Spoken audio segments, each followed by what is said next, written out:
Hello everyone, कैसे सब लोग। मैं हूं संकेत भैया आपका, और आज हम देखने वाले हैं इलेक्ट्रोस्टैटिक्स का रिवीजन। क्यों? क्योंकि electrostatics is a very important chapter. It consist of 6% in JW mains and बहुत सारे सवाल आ चुके भाई। इतने सारे सवाल आते हैं कि बच्चे हमेशा बोलते हैं सर इलेक्ट्रोस्टैटिक्स को कैसे पढ़ा जाए भैया। इलेक्ट्रोस्टैटिक्स में डायपोल क्या होता है, ये इनफाइनाइट लाइन चार्ज क्या होता है भैया, इलेक्ट्रिक फील्ड कहाँ जाती है भैया, हम तो उसके पीछे पीछे जाते हैं, इलेक्ट्रिक फील्ड कहाँ जाती है, ये सारे सवाल पूछते रहते हैं। तो आज हम देखेंगे कि इलेक्ट्रोस्टैटिक्स को कैसे स्टेप बाय स्टेप ऐसे छाट छाट कर हम इसे एक अच्छे से समझेंगे। ठीक है, तो भैया झटका लगा? हाँ भाई लगा। कितने वोल्ट का? 100 वोल्ट का। ठीक है, 100 वोल्ट का लगा। तो चिंता मत करो, एक इलेक्ट्रिक करंट भी है आगे चैप्टर, लेकिन पहले क्या देखेंगे हम, इलेक्ट्रोस्टैटिक्स। तो चालू करते हैं वन बाय वन। फर्स्ट हम देखने वाले कुलोम्स लॉ। कुलोम्स जो हमारे भैया थे, कुलोम्स अंकल ने बताया था कि अगर आपके पास दो चार्जेस है, Q1 और Q2, दोनों के बीच में डिस्टेंस कितना है, R। तो ये जो Q1 और Q2 है, ये दोनों के ऊपर एक फोर्स लगाएंगे। अभी देखो ये दोनों कैसे पॉजिटिव, तो पॉजिटिव मतलब पॉजिटिव चार्जेस कैसे, like charges repel each other, opposite charges attract each other. तो ये जो पॉजिटिव है दोनों को रिपेल कर रहे हैं एफ फोर्स से, और एफ की वैल्यू क्या होती है 1/4πε0 Q1 Q2 bye R square. और उसका न्यूटन क्या है, फोर्स का न्यूटन क्या होता है भैया, फोर्स का यूनिट क्या होता है भैया, न्यूटन का क्या नहीं होता है, फोर्स का यूनिट क्या होता है भैया, न्यूटन। और ये जो कांस्टेंट है 1/4πε0, इसकी वैल्यू है 9 × 10⁹ न्यूटन मीटर स्क्वायर पर कूलम स्क्वायर। यूनिट बहुत इंपॉर्टेंट है, याद रखना मेरे दोस्तों।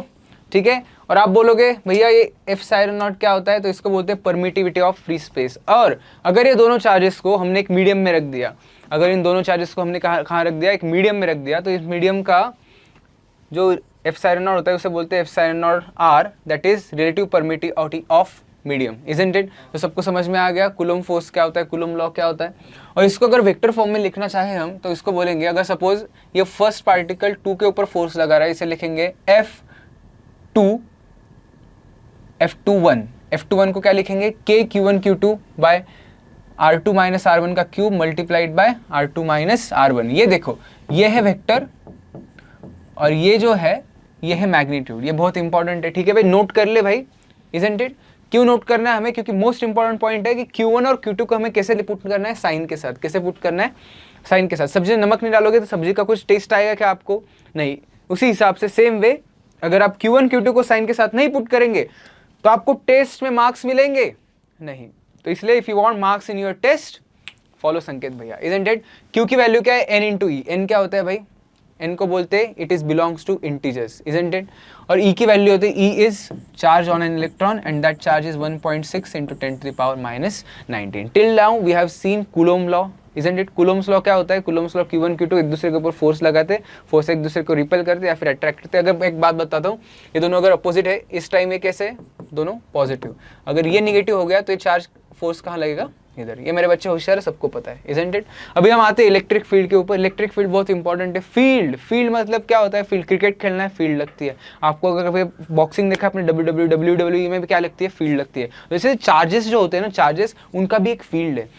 इस फील्ड में ही वो काम करते हैं, फील्ड के बाहर काम नहीं करते। फील्ड के बाहर उनका कुछ ये है ही नहीं। जैसे मेरी फील्ड क्या है, फिजिक्स, तो मैं फिजिक्स के अंदर ही काम कर सकता हूँ। तो चार्जेस की जो इलेक्ट्रिक फील्ड लाइंस होती है ना, जो फील्ड उनको डिफाइन करती है, वो कैसी होती है, देखो ये प्लस क्यू चार्ज है, तो प्लस क्यू की इलेक्ट्रिक फील्ड लाइंस कैसे होंगी, उसमें से ऐसे निकलेगी, ऐसे निकलेगी, ऐसे निकलेगी, ऐसे निकलेगी, ऐसे निकलेगी। निगेटिव होगा तो उसके अंदर जाएगी भाई। और अगर पॉजिटिव निगेटिव, इसे क्या बोलते हैं हम, डायपोल। आपको पता है ना डायपोल क्या होता है, पॉजिटिव चार्ज निगेटिव चार्ज दोनों को एक में विसिनिटी में रख दो, r डिस्टेंस होगा दोनों के बीच में, तो उनकी इलेक्ट्रिक फील्ड लाइंस कैसे होगी। देखो कभी भी इलेक्ट्रिक फील्ड लाइंस है ना, पॉजिटिव से ओरिजिनेट होती है। क्या होती है, पॉजिटिव से ओरिजिनेट। और निगेटिव में क्या होती है, टर्मिनेट। अरे करते हैं ना, पॉजिटिव मध्ये काय होता, ओरिजिनेट, निगेटिव मध्ये काय होते, टर्मिनेट। हाँ, मी पण मराठीच आहे, चल। ओरिजिनेटिंग आणि टर्मिनेटिंग। डायपोल मध्ये काय होतं, मग दोघांना जर सेपरेटला असं बाजूबाजूला ठेवून दिलं, दोघांना जर बाजूबाजूला ठेवून दिलं, त्यांच्यामध्ये काय होईल, आकर्षण। का, पॉजिटिव आणि निगेटिव। तो पॉजिटिव में मग परत इलेक्ट्रिक फील्ड लाइन्स निकलता है। इलेक्ट्रिक फील्ड यहाँ से क्या हो रही है, निकल रही है। और निगेटिव में क्या हो रही है, टर्मिनेट हो रही है। निगेटिव में क्या हो रही है, टर्मिनेट हो रही है। अगर मैं बस एक काम करता हूँ, दोनों को पॉजिटिव रख देता हूँ, तो क्या होगा भैया, तो एक काम होगा कि ये जो इलेक्ट्रिक फील्ड लाइन्स है दोनों को रिपेल करेंगे, क्योंकि दोनों कैसे, सेम चार्ज। और like repel each other, unlike attract each other. तो ये जो इलेक्ट्रिक फील्ड लाइन्स है पहले कैसी थी, ऐसी जा रही थी, तो ये अभी रिपेल हो रही। ठीक है, आगे बढ़ रहे भाई, थोड़ा सब्र रख। ठीक है, आगे बढ़ते। तो आगे बढ़ के हम देख रहे हैं electric field due to line charge. अभी लाइन चार्ज बहुत इंपॉर्टेंट है, इसके ऊपर बहुत सवाल आते हैं। जो लास्ट है ना, लास्ट इनफाइनाइट वायर, इसके तो बहुत सवाल आते हैं, इसके ऊपर बहुत क्वेश्चन है, फॉर्मूला भी इंपॉर्टेंट है। तो पहले हम जनरल देखते हैं कि अगर मेरे पास एक फाइनाइट लेंथ की वायर है, उसके ऊपर यूनिफॉर्मली चार्ज डिस्ट्रीब्यूटेड है। कैसे चार्ज डिस्ट्रीब्यूटेड है? यूनिफॉर्मली। तो उसका इलेक्ट्रिक फील्ड कैसा होता है? दो टाइप में होता है। देखो, एक होता है परपेंडिकुलर। परपेंडिकुलर मतलब क्या? ये जो पॉइंट है, तो ये जो फाइनाइट लेंथ की वायर है, इसका ये पॉइंट कैसे परपेंडिकुलर, देखो ये परपेंडिकुलर एक्सिस है और ये जो है पैरेलल। तो परपेंडिकुलर जो इलेक्ट्रिक फील्ड है उसका फॉर्मूला क्या है? k lambda by r sine theta 1 plus sine theta 2। इसमें इंपॉर्टेंट चीज़ ये है आपको समझने जैसी कि थीटा 1 और थीटा 2 क्या है। थीटा 1 थीटा 2 क्या है? जो दो एंड्स है ना, दो एंड्स वायर के, उनका एंगल थ्रू दैट पॉइंट। जैसे ये पॉइंट है ए, ये पॉइंट है बी, तो ये जो थीटा 2 है, ये इसका angle with through this point, इसका एंगल थ्रू दिस पॉइंट। ये समझना इंपॉर्टेंट है। और जो ई पैरेलल होता है, जो ई पैरेलल, उसका क्या है? k lambda by r cos theta 2 minus cos theta 1, same theta 2 this point and that point. Lambda को क्या बोलते हैं हम?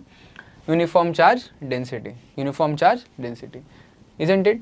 तो अभी हम देखेंगे सेमी इनफाइनाइट वायर। तो सेमी इनफाइनाइट वायर क्या होती है? जो ये वायर है, एक एंड उसका फिक्स है, लेकिन वो दूसरा एंड है वो इनफाइनाइट तक चलता रहूँ मैं जिंदगी भर, भाई चलते जाते हो, ठीक है। तो ये जो इलेक्ट्रिक फील्ड है क्या है? Same perpendicular parallel.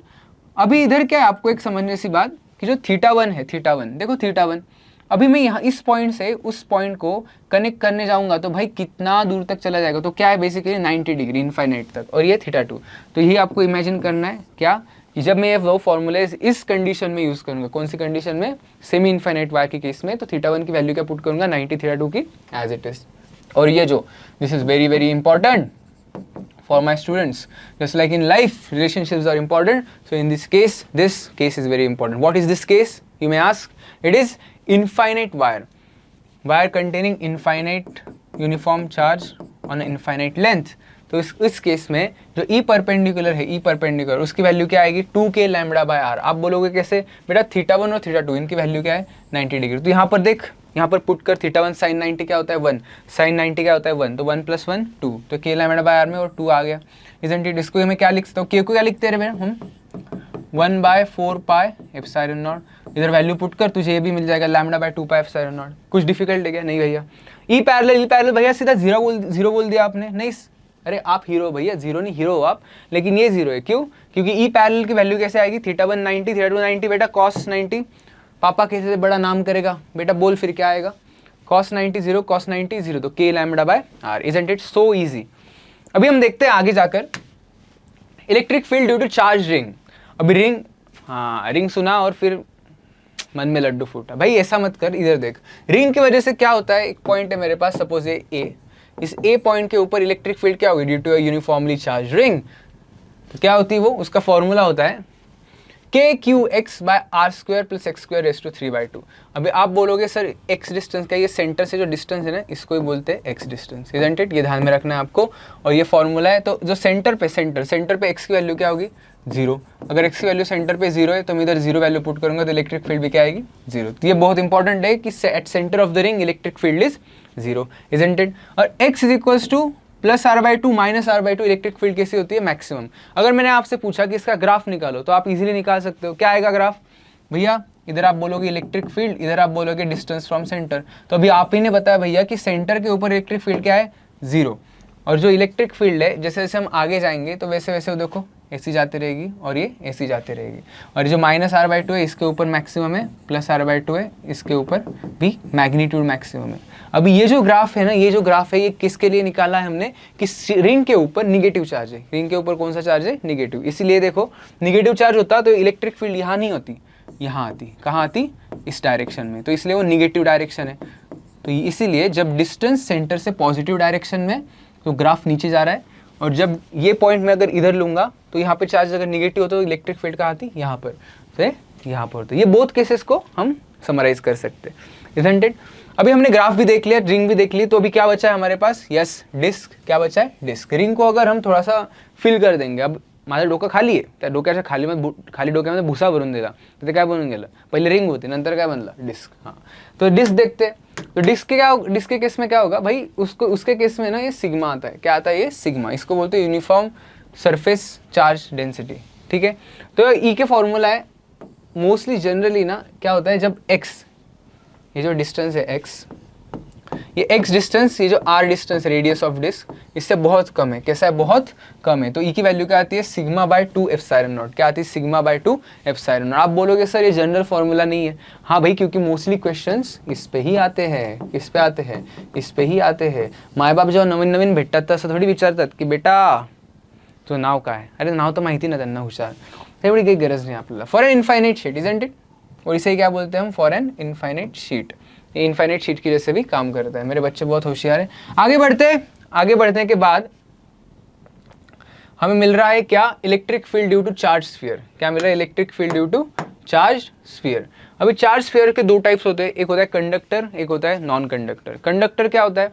तो कंडक्टर के अगर मैं किसी भी चार्ज उसको डिस्ट्रीब्यूट कर दूं तो चार्ज ना सरफेस के ऊपर डिस्ट्रीब्यूट होता है, अंदर जाता नहीं है. कितना भी प्रयास कर लो अंदर ढुकेगा, झुकेगा नहीं भाई, झुकेगा ही नहीं अपन. ठीक है, तो चार्ज यहाँ पे सरफेस पे डिस्ट्रीब्यूट होगा. और ये कंडक्टर हॉलो हो या सॉलिड हो फर्क पड़ता नहीं है, कुछ भी उस पर डिफरेंस होगा नहीं. तो जो R लेस देन R, अगर मैं यहाँ पर एक पॉइंट लूँ A, तो इस पॉइंट के ऊपर इलेक्ट्रिक फील्ड क्या होगी? जीरो. इलेक्ट्रिक फील्ड क्या होगी? जीरो. इससे आपको किसकी याद आ रही है? गॉस की. यस, गॉस को भी देखेंगे हम.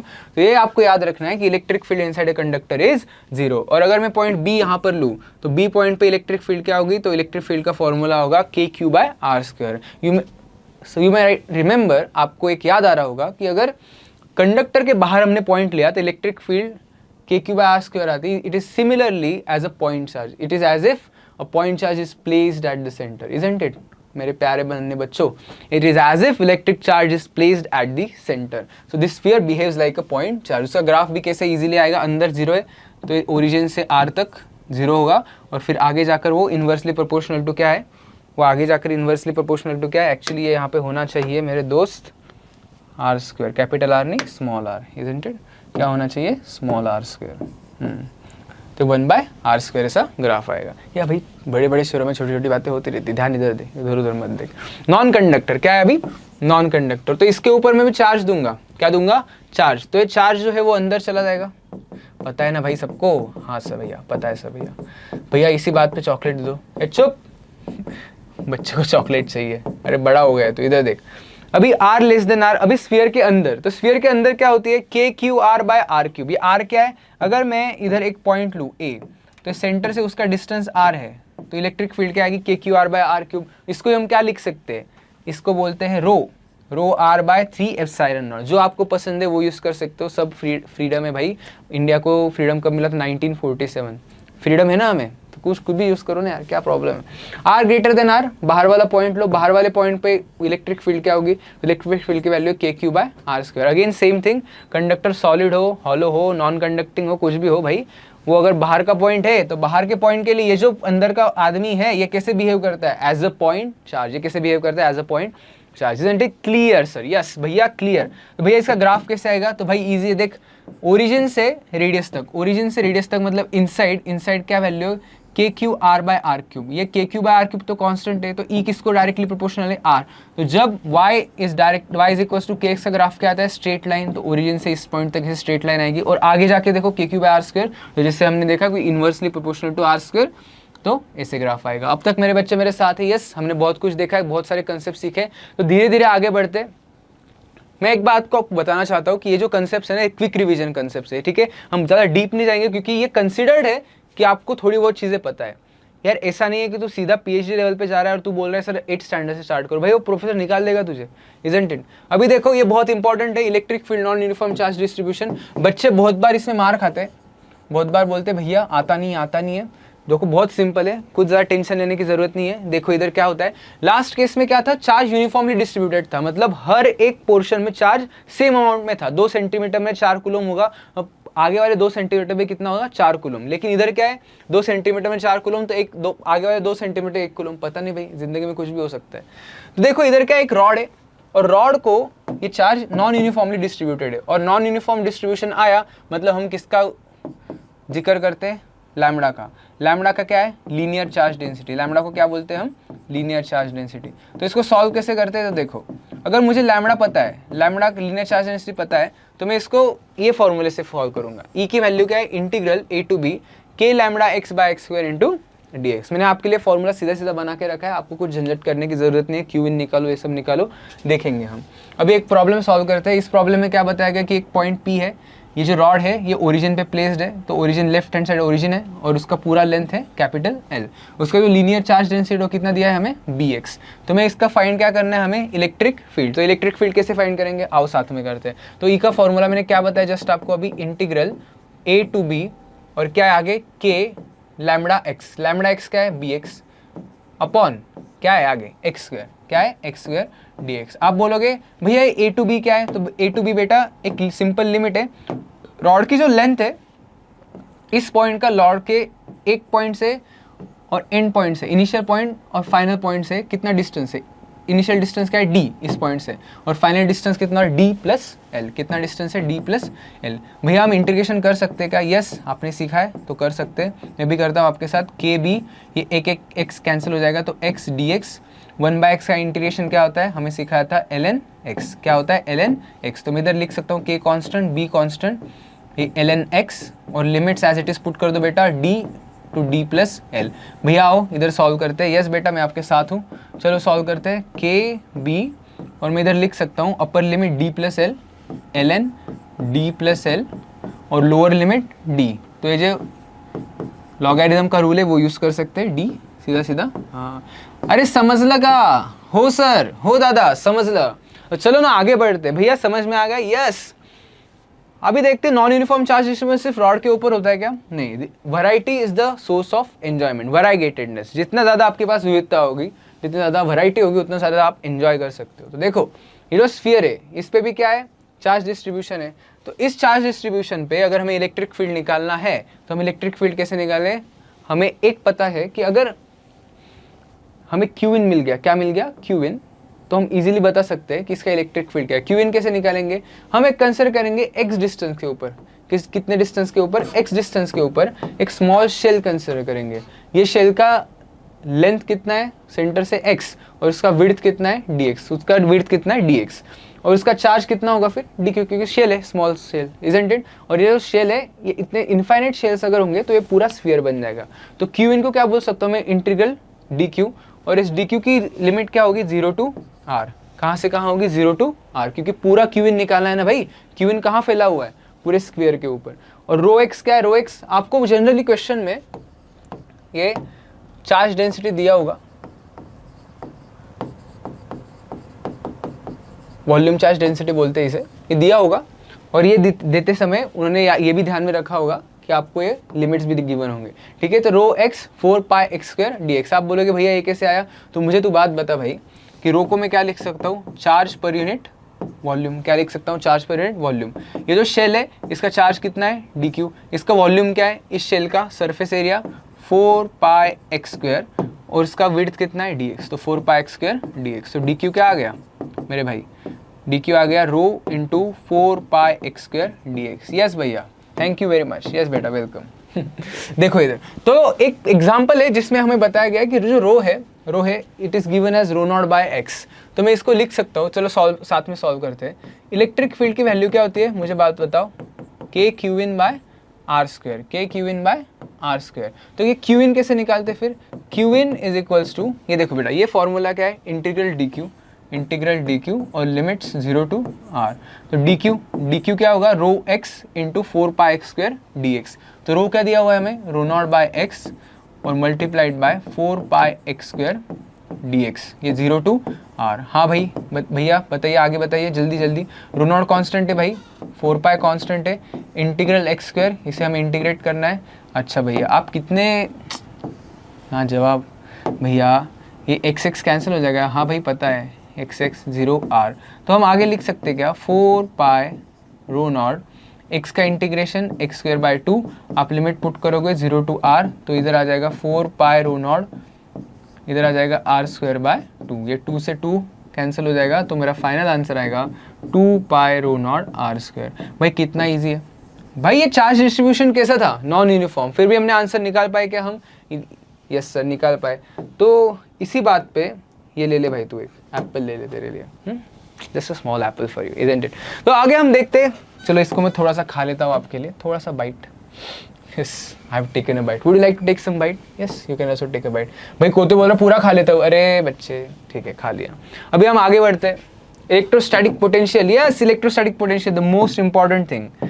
Potential, everybody needs potential. If you have potential you can achieve big big things. So let us see if we could really understand the potential. Again the same thing, in potential we put charge with sign. हमें charge कैसे put करना है? With sign put करना है। ऐसे ही बस आगे भाई बल्ले बल्ले डाल दिया, ऐसा नहीं भाई।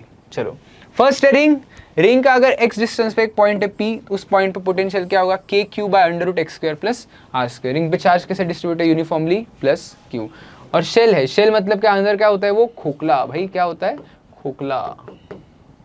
हाँ खोखला म्हणजे मला खोखला नाही लागला। हां तो खोखला शेल तर काय असेल? जर आतला एक पॉईंट ए, तर ह्या पॉईंटवर इलेक्ट्रिक फील्ड काय असेल? के क्यू बाय आर। तुम्हाला माहिती आहे कॉन्स्टंट असते। आणि बाहेर जे आहे म्हणजे बाहेर when R is greater than R, म्हणजे बाहर का पॉइंट होगा तो बाहर के पॉइंट के लिए क्या होगी? के क्यू बाय स्मॉल आर। ये आर में बहुत डिफरेंस करते लोग, इजंट इट? ये लोगों को ये पता नहीं होता कि भाई अंदर कॉन्स्टेंट है तो कैपिटल आता है, बाहर एक ट्रिक है कि बाहर का पॉइंट होगा तो स्मॉल आर आता है, इजंट इट? इसका ग्राफ कैसे बनाएंगे भैया? इजी है, ओरिजिन से स्टार्ट होगा। ये है अपना रेडियस, तो एक कांस्टेंट है, देखो अभी बोला मैंने कि ये शेल है, शेल के अंदर कांस्टेंट है, इसका फॉर्मूला वैल्यू क्या है? के क्यू बाय कैपिटल आर। और फिर आगे जाके वो इन्वर्सली प्रोपोर्शनल है किसको? आर को। तो इन्वर्सली प्रोपोर्शनल मतलब इधर लिख सकता हूँ E is inversely proportional to R. इतना इजी इसका ग्राफ। सॉलिड स्फीयर, सॉलिड मतलब क्या? अंदर भूसा भरा पड़ा है भाई, दिमाग अभी खाली नहीं, कुछ तो भूसा है, लेकिन काम का कुछ नहीं, भूसा ही भरा है। तो ये भूसा के अंदर अगर मैं चार्ज ये कर दूँ तो चार्ज अंदर ही रहेगा, बाहर आएगा नहीं, क्योंकि ये कैसा है? सॉलिड है। तो अभी नॉन कंडक्टिंग। अभी देखते हैं R is less than R, अंदर क्या होगा? फिर k q by 2r cube multiplied by 3r square minus R. Sir क्या बात कर रहे हैं सर, इतना कैसे? अरे भाई बहुत याद आता है। बता दे भाई 2017 में क्या मैच हुआ था? रियल मैड्रिड और बार्सिलोना का स्कोर क्या था? हाँ सर, हाँ 90 मिनट में गोल। अरे सब पता है भाई तुझे, ये क्या actually it is a question of absorption. Wherever you are absorb easily सब कुछ आ जाता है। इधर अब्जॉर्प्शन लाओ, सब कुछ आ जाएगा, इजंट इट? तो अभी आपसे पूछा भाई आईसीसी चैंपियंस ट्रॉफी का स्कोर क्या था लास्ट में? सर किसने लास्ट रन निकाला? सब पता है भाई, तो मेरे बच्चों को भी बताओगे, इजंट इट? ये आपका अब्जॉर्प्शन। लेकिन अब्जॉर्प्शन इधर ला भाई, अगर ये नहीं करेगा तो बच्चों को क्या खिलाएगा? ये देख, R is greater than R. अगर पॉइंट बाहर है तो बाहर वाले पॉइंट के लिए पोटेंशियल क्या है? के क्यू बाय आर। अभी ग्राफ, बच्चा पूछ रहा है पापा ग्राफ बताओ, बच्चे को क्या बोलेगा तू? इधर देख, इधर ये जो ग्राफ है v, ये डायरेक्टली प्रोपोर्शनल टू, अब कुछ बोल नहीं सकते, तो इसका ग्राफ ऐसे आता है, ये पैराबोलिक होता है। और ये जो 1/r ये इन्वर्सली प्रोपोर्शनल टू r है, ये क्या है? Inversely proportional to r। तो इसका ऐसे ग्राफ आता है। इजी इजी, सॉरी माफ़ कर दे भाई, बुरा लगा होगा तो, लेकिन क्या कर लेगा तू? बुरा लगना ही चाहिए भाई, इससे कुछ नहीं होता ज़िंदगी में। इलेक्ट्रोस्टैटिक पोटेंशियल एनर्जी देख, अभी Q1 Q2 दोनों के बीच में डिस्टेंस है r, तो इनका पोटेंशियल एनर्जी क्या होता है? के Q1 Q2 बाय r। आप बोलोगे तो देखा देखा सा लग रहा है, हाँ भाई देखा देखा सा है, क्योंकि ई को क्या लिखते थे तू? के Q1 Q2 bye are square. ये ई को लिखता था क्या मूर्ख? ये ई को नहीं लिखता था, तू एफ को लिखता था। तो बस तुझे आर को क्या करना है? एक डंडी उड़ा देनी है और आर आ जाएगा। तो ये यू लिख सकते हैं। और फिर ये यू का यूज़ कहाँ होता है? तो बहुत सारे अच्छे अच्छे क्वेश्चंस आते हैं। इन दोनों चार्जेस का पोटेंशियल एनर्जी किससे डिफाइन कर सकता हूँ मैं? के Q1 Q2 बाय आर। ये याद है सबको, isn't it? Self energy, self energy मतलब अगर दो में एक, सपोज मेरे पास ये हॉलो है, हॉलो कंडक्टर है, तो इसका पोटेंशियल सेल्फ एनर्जी क्या होगा? के क्यू बाय 2r स्क्वायर। अगर सॉलिड होगा तो 3k बाय 5r स्क्वायर। ये आपको याद रखना है, भूलना नहीं है, इजंट इट? कळालं का रे? हाँ आता बघ, relation between electric field and potential. Electric field और पोटेंशियल के दोनों के बीच में रिलेशन क्या है? Sir relationship is very very important. Yes बेटा, relationship is very very important. So is there an relationship between electric field and potential? Is there an relationship between electric field and potential? Yes there is बेटा। What is that relationship? E is given by delta V by delta x i cap minus delta V by delta y j cap delta V by delta z k cap. आप बोलोगे भैया क्या बोल दिया, इतना तो complex हमारा relationship नहीं है। अरे हाँ भाई देख, ये भी बहुत इजी है। v जो है v, इसको हम ऐसा लिख सकते हैं पोटेंशियल को, इजंट इट? क्या लिख दिया है? कुछ तो लिखा है। इसको अगर मैं e निकालना चाहूँ तो e को क्या लिखूंगा मैं? e dv by D x, मैं इसको क्या करूँगा पार्शियल डिफरेंशिएशन, क्या करूँगा पार्शियल डिफरेंशिएशन, मतलब इस क्वांटिटी में 6 भी है y भी है, तो ये x के लिए दोनों कैसे कांस्टेंट, तो 6y बाहर आ जाएगा, लेकिन माइनस साइन भूल गए सर आप, यस भैया भूल गए, तो -6y और x का डिफरेंशिएशन क्या आएगा 1, x का डिफरेंशिएशन क्या आएगा 1, तो मैं इधर 1 लिखूंगा और i cap as it is plus, अभी आप मुझे बात बताओ, मैं y स्क्वायर को अगर dy से डिफरेंशिएट करूंगा तो क्या आ जाएगा 2y, आप बोलोगे सर x एंड z का है, बेटा x एंड z टर्म में ही नहीं है तो कहाँ आएंगे, माइनस लिखा क्या मैंने, नहीं देखो इतना भुलक्कड़ हूँ मैं, बेटा भुलक्कड़ क्या करें, तो j कैप प्लस, अभी हम क्या लिख सकते हैं, माइनस माइनस क्या हो जाएगा ये प्लस, और आप बोलोगे सर एक्स स्क्वायर को अगर हम डी से मतलब z के रिस्पेक्ट में डिफरेंशिएट करेंगे तो क्या आएगा 0, क्यों, अरे भाई रिलेशन ही नहीं ना कुछ 0 आ जाएगा, इजंट इट, लेकिन हमें कहाँ पूछा है एट पॉइंट 1,1,1, तो मैं क्या करूँगा e इज इक्वल्स टू यहाँ पे 1 1 1 पुट कर दूंगा, -6 y की वैल्यू क्या है 1, -2 y की वैल्यू क्या है 1 प्लस 0, तो कितना आ गया -6 -2 -8, क्या आ गया है -8, इलेक्ट्रिक फील्ड की वैल्यू क्या आ गई -8, बहुत ईजी है, कुछ डिफिकल्ट नहीं है, यस बेटा। आगे बढ़ते हैं, आगे बढ़ने के बाद हमें पता चला क्या, फूलों का तारों का सबका कहना है, अरे चुप यार, बहन की बहुत याद आ रही है इसलिए गा दिया, ठीक है, ज़्यादा सेंटी मत हो, इधर देख, इलेक्ट्रिक डायपोल, इलेक्ट्रिक डायपोल क्या होता है, दो अपोजिट चार्जेस है प्लस क्यू माइनस क्यू, दोनों को आर डिस्टेंस के ऊपर रख दिया है, तो इनका जो डायपोल मूवमेंट होता है, डायपोल मूवमेंट क्या होता है, दोनों के बीच में Q2 -Q2 प्लस Q, यहाँ से यहाँ एक डायपोल मूवमेंट होता है, उसको हम डिफाइन करते हैं P से, और P की वैल्यू होती है QD, क्या होती है QD, Q क्या होता है चार्ज, D क्या होता है distance between them, isn't it, इसी को क्या बोलते हैं हम डायपोल। डायपोल के लिए इलेक्ट्रिक फील्ड क्या होती है, दो टाइप की होती है, एक होता है एक्सियल पॉइंट, एक होता है इक्वेटोरियल पॉइंट। एक्सियल पॉइंट मतलब क्या, ये मेरे पास पेन है, ये -Q ये +Q, तो ये इसको क्या बोलेंगे हम एक्सिस, क्योंकि ये एक्सिस पे लाई कर रहे हैं। और इक्वेटोरियल पॉइंट मतलब क्या, अगर बाइसेक्टर होगा ना कोई भी परपेंडिकुलर, तो बाइसेक्टर के आप परपेंडिकुलर बाइसेक्टर के ऊपर जो भी पॉइंट होगा उसे हम इक्वेटोरियल बोलेंगे। अभी एक्सियल पॉइंट पे क्या होगा फिर इलेक्ट्रिक फील्ड, उसका फॉर्मूला होता है 2pk/r क्यूब, k की वैल्यू क्या होती है 1/4πε0, सबको पता है, दुनिया को पता है, बस मोदी को छोड़कर। If r is greater then a, ये जो दोनों के बीच में डिस्टेंस है ना a, ये जो डिस्टेंस है, ये जो p है, ये p कहाँ से डिस्टेंस मेजर कर रहे हैं हम, p का डिस्टेंस सेंटर से, तो ये जो r है ये a से अगर बहुत ज़्यादा बड़ा है तो उसे हम लिखेंगे 2pk/r क्यूब। आप बोलोगे ओरिजिनल फॉर्मूला का क्या, भाई उस पर कोई क्वेश्चन ज़्यादा आते नहीं है। और डायरेक्शन भी इंपॉर्टेंट है, क्योंकि ये कैसी है p वेक्टर क्वांटिटी, इसे क्या है, ये क्या है सब वेक्टर क्वांटिटी, ठीक है, याद रखना dipole moment vector quantity, scalar नहीं। अगर जल्दी से सवाल पूछ दिया तो आना चाहिए 2pk/r cube if r is very greater a, ये हो गया एक्सियल के लिए। इक्वेटोरियल के लिए क्या होता है, इक्वेटोरियल के लिए ये दोनों अगेन डायपोल है, दोनों के बीच में डिस्टेंस 2a भी हो सकता है, r भी हो सकता है, कुछ भी ले लो, लेकिन कंडीशन तो सेम रहेगी कि जो r है, ये जो r है इन दोनों से बहुत बड़ा है, इन दोनों से क्या है बहुत बड़ा है। तो अभी हम देखेंगे ई इक्वेटोरियल, उसका डायरेक्शन क्या होता है अपोजिट, और उसका मैग्नीट्यूड होता है pq/r क्यूब, उसका मैग्नीट्यूड क्या होता है pq/r क्यूब। अभी देखो यहाँ पे जो q है, ये छोटे छोटे बड़े बड़े शहरों में छोटी छोटी बातें होती रहती है, pq/r क्यूब, और डायरेक्शन क्या होता है अपोजिट, डायरेक्शन कैसे होता है अपोजिट। इसका डायपोल मोमेंट का डायरेक्शन क्या होगा, नेगेटिव टू पॉजिटिव, तो ऐसे आएगा p, और इसका इक्वेटोरियल इलेक्ट्रिक फील्ड कहाँ होगा, उसके अपोजिट। क्लियर है। तो अभी हम आगे देखेंगे कि अगर हमारे पास पोटेंशियल है, क्या है पोटेंशियल, तो पोटेंशियल को कैसे निकालेंगे eight axial point. Axial point क्या है, ये -Q ये +Q, इन दोनों के बीच में है, इजंट इट। और एक्सियल पॉइंट मतलब इसका डायपोल मोमेंट इस डायरेक्शन में आएगा P, और उसका फॉर्मूला क्या होगा P पोटेंशियल का pk/r²। इजी है यार, ये basically it's like electric field, हम बोलते थे ना kq/r², तो इधर जब p पुट कर दो पोटेंशियल आ जाएगा, और p की वैल्यू आपको पता है कि magnitude of charge multiplied by distance in between them, ठीक है। इक्वेटोरियल पॉइंट मतलब यहाँ पे कुछ पॉइंट होगा, तो उसका डायरेक्शन कहाँ आएगा बेटा, यहाँ पे डायपोल है तो इलेक्ट्रिक फील्ड अपोजिट आएगा, और उसका फॉर्मूला होगा, इलेक्ट्रिक फील्ड नहीं हम पोटेंशियल दिख रहे हैं, तो पोटेंशियल का फॉर्मूला क्या होगा 0। पोटेंशियल क्या होगा इक्वेटोरियल पॉइंट के लिए 0।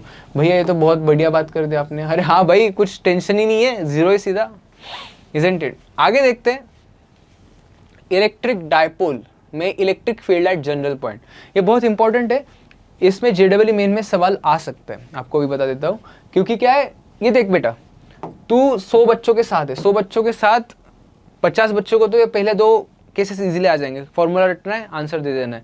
कुछ इधर उधर कर सकते हैं, मे बी डायपोल्स, एक डायपोल दूसरा डायपोल दोनों को साथ में रख सकते हैं, लेकिन जनरल पॉइंट पे बहुत इंपॉर्टेंट है। जनरल पॉइंट पे कैसे निकालेंगे हम, तो देखो ये डायपोल है, डायपोल मोमेंट कहाँ है, इधर है, इस डायरेक्शन में, और ये पॉइंट है इधर।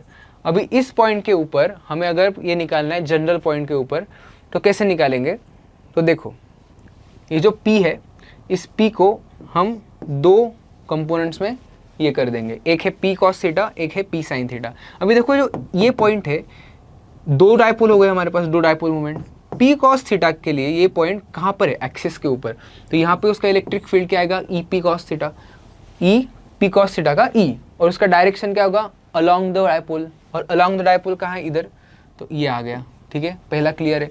दूसरा, अभी ये जो है P sin थीटा, ये P sin थीटा के लिए ये पॉइंट कैसा है, परपेंडिकुलर बाइसेक्टर पे, कैसा है, परपेंडिकुलर इस पे, तो मैं कह सकता हूँ इक्वेटर पे, इजंट इट, इक्वेटोरियल। तो इक्वेटोरियल पॉइंट पे क्या होता है, electric field opposite to dipole moment, dipole moment नीचे है, इलेक्ट्रिक फील्ड ऊपर है, तो इसको बोल सकते हैं electric field due to P sin थीटा। अभी देखो दोनों के फॉर्मूले यूज करते हैं, ये हो गया एक्सिस के लिए 2pk/r³, देखो हमने इधर लिखा था, कहाँ लिखा था, 2pk/r³, 2pk/r³, इधर एक्चुअली क्या आना चाहिए, क्या आना चाहिए, के, हाँ बच्चे एप्पल खाया ना, तब ये हो गए हम, इधर pk/r³, pk देखो नाम भी कैसे आ रहे, 2pk/r³, तो मैं इधर लिख सकता हूँ 2p, अभी p क्या काम कर रहा है बेटा, देख p cos थीटा का है, p cos थीटा, तो ये आ जाएगा p cos theta by p cos theta k/r³, और EP sin थीटा ये कैसा है, इक्वेटोरियल, तो इक्वेटोरियल पे क्या आता है, P sin थीटा k/r³,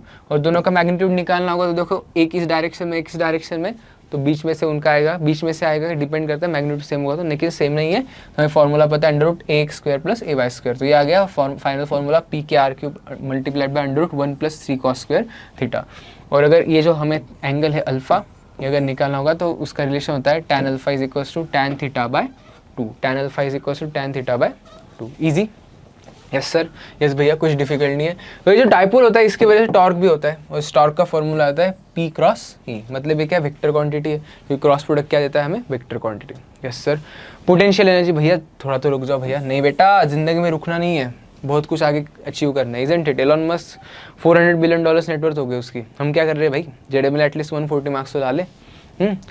तो वो U = -P.E, जो होता है पोटेंशियल एनर्जी ऑफ डायपोल, और इसके 3 केसेस आते हैं, आप सबको पता होगा।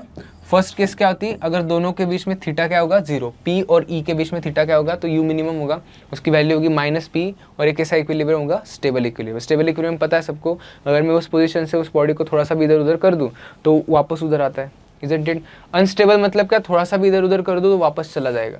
तो 180 डिग्री एंगल होगा किसके बीच में, डायपोल मोमेंट और इलेक्ट्रिक फील्ड के बीच में, तो मैक्सिमम पोटेंशियल एनर्जी होता है, क्या होता है पोटेंशियल एनर्जी मैक्सिमम, उसका मैग्नीट्यूड होता है P × E, और जब 90 डिग्री होता है दोनों के बीच में, P और E के बीच में, तो पोटेंशियल एनर्जी क्या होता है, 0। सबको याद है पोटेंशियल एनर्जी कहाँ से निकाली जाती है, -P.E। बच्चे बहुत बार माइनस भूल जाते हैं और आंसर्स गलत हो जाते हैं, ये कंडीशन इधर आती है, ये कंडीशन इधर आती है, ऐसा मत करना, ठीक है भैया। आगे बढ़ते हैं, इलेक्ट्रिक फ्लक्स गॉस भाई ने बच्चों को बचपन से साथ में, भाई गॉस अंकल, जैसे सांता क्लॉज बचपन में क्या था, क्रिसमस के ऊपर आता था, इजंट इट। क्रिसमस में आने के बाद वो बहुत कुछ देता था हमें, टॉयज देता था ना, लग तो रहा है सर, अरे मुझे मिला था यार टॉय। तो देख मराठीमध्ये असं म्हणतात की आम्हाला आई सांगायची की दात असा तोडलेला असतो ना, दुधाचे दात उशीच्या खाली ठेवायचे, सांता येईल आणि गिफ्ट देऊन द्यायला। आणि भोजपुरीमध्ये गाणं आहे, jingle Belwa jingle Belwa jingle Belwa बाजेला, पक्की दाढी वाला बुडवा घोडा लेके हरेला बरबर ये आयला। तो ये सब चलते रहता है, आप जेडब्ल्यू ध्यान दे यार, हंस मत यार, इधर देख। तो गॉस अंकल ने क्या कहा था, अगर हमारे पास एक गॉसियन सरफेस है और इस गॉसियन सरफेस में चार्जेस है Q1, Q2, Q3 या -Q2, और उसके बाहर है Q4, Q5, तो मुझे बताओ जो फ्लक्स है, फ्लक्स बेसिकली क्या होता है, number of electric field lines, क्या होता है, number of electric field lines passing through a surface. तो किस पे डिपेंड करता है, सिर्फ इनसाइड चार्जेस पे। किस पे डिपेंड करता है, सिर्फ इनसाइड चार्जेस पे। बाहर वाला उसके इसमें कुछ भी कॉन्ट्रीब्यूशन देगा नहीं। क्या मेरे बच्चे क्लियर है इस बात के लिए? Yes sir. भाई आप क्लियर तो बोलते हो, बाद में भाई एग्जाम में कुछ भी करके आ जाते हो। तो गॉस भाई ने क्या रूल बताया, इंटीग्रल ई डॉट डी ए। ई डॉट डी ए क्या होता है, अगर मैं इस गॉसियन सरफेस के ऊपर एक एरिया वेक्टर लूँ, एरिया वेक्टर क्या होता है, अवे फ्रॉम द सरफेस, ये हो गया D A vector, isn't it. और इलेक्ट्रिक फील्ड भी इसी डायरेक्शन में देखेंगे, वो डिपेंड करता है। तो उसका integral E dot D A is equal to Q in by epsilon naught. Q in अंदर वाला चार्ज पे डिपेंड करता है, charge enclose electric field is due to all charges. क्या बोल रहा हूँ मैं, इलेक्ट्रिक फील्ड नॉट फ्लक्स। तो मतलब कंडक्टर जो होता है, कंडक्टर के अंदर जो चार्जेस है वो किस में कंट्रीब्यूट करते हैं, फ्लक्स के अंदर। लेकिन अगर मैंने आपसे पूछा, गलती से एग्जाम में सवाल आ गया कि भाई इस पॉइंट पे बताओ इलेक्ट्रिक फील्ड किस किस चार्जेस की वजह से, तो भाई सारे चार्जेस है, बाहर वाले भी है, Q4 और Q5, ऐसा नहीं कि बस अंदर वाले चार्जेस। ये बहुत इंपॉर्टेंट है, ठीक है, कंसेप्चुअल क्वेश्चन है।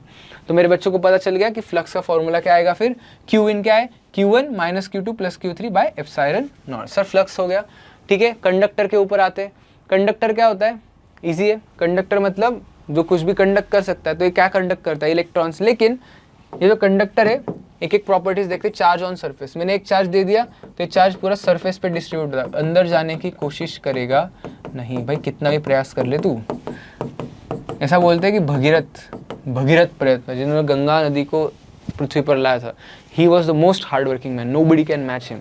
Even if you try to put that charge inside, you can not, ठीक है।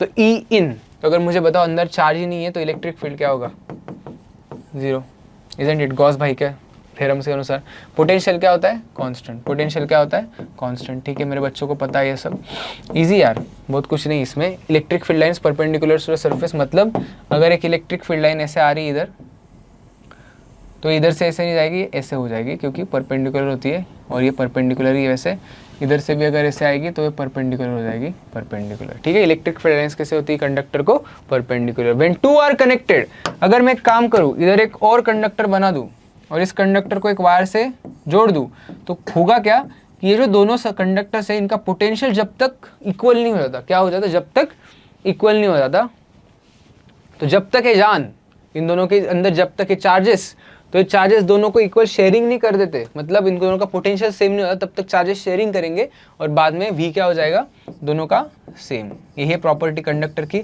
बहुत बार आप देखते होंगे दो कंडक्टर देते हैं, चार्जेस वायर से कनेक्ट कर देते हैं और फिर पोटेंशियल सेम करना होता है हमें और फिर क्वेश्चन सॉल्व करने पड़ते हैं। अर्थिंग क्या होता है, जो धरती माँ है हमारी, धरती माँ के पास बहुत बड़ी कैपेसिटी चार्जेस सप्लाई करने की, कुछ भी चार्जेस दो एक्सेप्ट कर लेगी, चाहिए तो दे देगी, कुछ प्रॉब्लम नहीं, कुछ ऐसा कमीशन नहीं, कुछ नहीं। तो अगर हम इस कंडक्टर को धरती माँ से जोड़ दें तो धरती माँ को जोड़ने के बाद क्या हो जाएगा, इस कंडक्टर का पोटेंशियल क्या हो जाएगा, जीरो। क्या हो जाएगा, पोटेंशियल जीरो। आपने वो भी देखा होगा कॉन्सेंट्रिक शेल्स के अंदर हम अर्थिंग करते थे, ठीक है। तो आई होप सो कि आपको सब कुछ समझ में आ गया है इलेक्ट्रोस्टैटिक्स का। ये मेन पॉइंट्स थे इलेक्ट्रोस्टैटिक्स के, और इस पॉइंट्स को समझने के बाद आई गारंटी यू दैट 95% आपका काम हो गया है। 5% क्या डिपेंड करता है, क्वेश्चन सॉल्विंग। बार बार क्वेश्चन सॉल्व करो, क्योंकि क्या है, कंसेप्ट क्लियर होने से कुछ फायदा नहीं है, उसको प्रैक्टिकल एप्लीकेशन जरूरी है। अगर आप प्रैक्टिकल एप्लीकेशन नहीं करेंगे तो जिंदगी में कुछ हासिल नहीं कर पाएंगे, ठीक है। तो thank you very much, I hope so आपको बहुत समझ में आएगा। Have a good day and best of luck, tata bye bye, see या।